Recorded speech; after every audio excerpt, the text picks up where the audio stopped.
बच्चों को बाज़ औक़ात बुखार के साथ हाई ग्रेड फीवर में झटके लगना शुरू हो जाते हैं। आज हम डिस्कस करेंगे कि ये झटके क्या होते हैं और इनका क्या इलाज है और इन झटकों का मिर्गी के झटकों से क्या ताल्लुक होता है। अस्सलाम वालेकुम, मेरा नाम डॉक्टर वलीद इरशाद है। आज हम डिस्कस करेंगे कि बच्चों में जब हाई ग्रेड फीवर होता है तो उसके साथ झटके लगना शुरू हो जाते हैं। इन झटकों को हम फेब्राइल फिट्स कहते हैं। इन झटकों का मिर्गी के झटकों के साथ कोई ताल्लुक नहीं होता, क्योंकि ये दोनों की जो एग्जिस्टेंस है वो बिल्कुल डिफरेंट होती है। जो फेब्राइल फिट्स होते हैं इसमें आपको शॉर्ट टर्म ट्रीटमेंट रिक्वायर्ड होता है, लेकिन जो मिर्गी के झटके होते हैं ये फॉर लॉन्ग टाइम के लिए होता है। बाज़ औक़ात सालों साल इनका इलाज चलता है थ्रू आउट लाइफ। इसको हम डिफरेंशिएट ऐसे कर सकते हैं कि जो 5 माह से लेकर 5 साल तक की उम्र तक बच्चों को बुखार की सूरत में झटके लगते हैं उनको हम फेब्राइल फिट्स कहते हैं। लेकिन जो मिर्गी के झटके होते हैं वो किसी भी एज में लग सकते हैं और बाज़ औक़ात वो थ्रू आउट लाइफ लगते हैं। इसमें जो फेब्राइल फिट्स होते हैं उसको हम बेसिकली 2 तरह के फेब्राइल फिट्स होते हैं। अब इनको 2 तरह में डिवाइड करने की भी कोई रीजन है जिसको हम आगे डिस्कस करेंगे।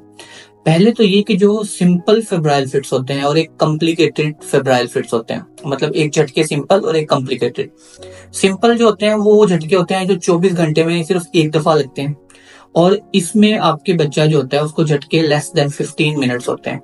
इसके अपोजिट साइड पे जो कॉम्प्लिकेटेड होता है उसमें झटके 24 घंटे में 2 से 3 दफा लग सकते हैं और उसमें जो झटके लगते हैं वो मोर देन 15 मिनट्स तक जा सकते हैं।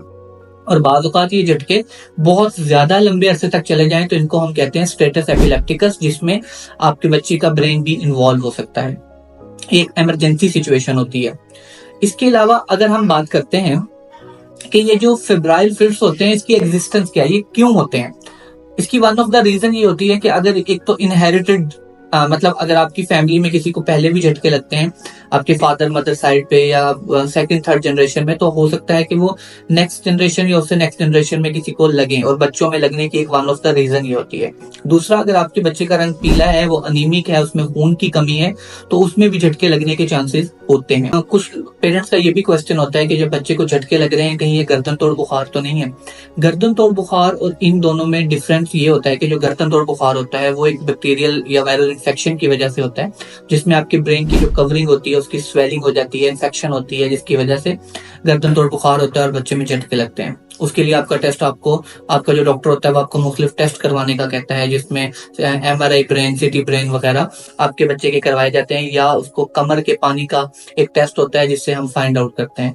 लेकिन अगर जो फेब्राइल फिट्स होते हैं उसमें आपको कोई टेस्ट वगैरह करवाने की जरूरत नहीं होती, उसमें आपकी प्रीवियस हिस्ट्री है तो आपको इसका, और आपके बच्चे की उम्र लेस देन 5 ईयर है तो आपको सिंपल वो डॉक्टर फेब्राइल फिट्स की लाइन पे ट्रीटमेंट देता है।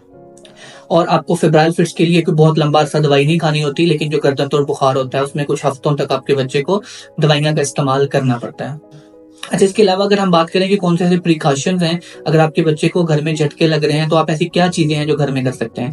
सबसे पहले तो अगर आपके बच्चे को झटके लग रहे हैं तो आप उसको एक साइड पोजीशन पे लिटा दें, तो कुछ ही देर में उम्मीद है कि वो आपके बच्चे के झटके जो है वो खत्म हो जाएंगे। इसके अलावा अगर आपका बच्चा जो है उसको कंटिन्यूसली बार बार झटके लग रहे हैं तो आपने ये करना होता है कि आपने अपने डॉक्टर से मशवरा करके डेज़ीपाम पॉजिटिव आती हैं जो मुख्तलिफ फार्मेसी से आपको मिल जाएंगी, आपने अपने बच्चे को उन पॉजिटिव को, आपके बच्चे को जब झटके लग रहे हो तो उसके पखाने के रास्ते में रखना होता है, तो ये 2 से 3 मिनट में वो झटके बिल्कुल खत्म हो जाते हैं। जब आपके बच्चे को झटके लग रहे हो तो उसको किसी किस्म का पानी देना या उसको किसी किस्म का उसके मुंह में कोई खुराक नहीं डालनी होती, इससे आपका बच्चा एस्पायर कर सकता है और उसको एस्पायरेशनल नमूनिया होता है वो हो सकता है, जिससे उसकी छाती मुतासिर हो सकती है और ये एक इमरजेंसी सिचुएशन है। तमाम झटकों की सूरत में आप अपने डॉक्टर से मशवरा करें और किसी भी किस्म की होम रेमेडी करने से अवॉइड करें।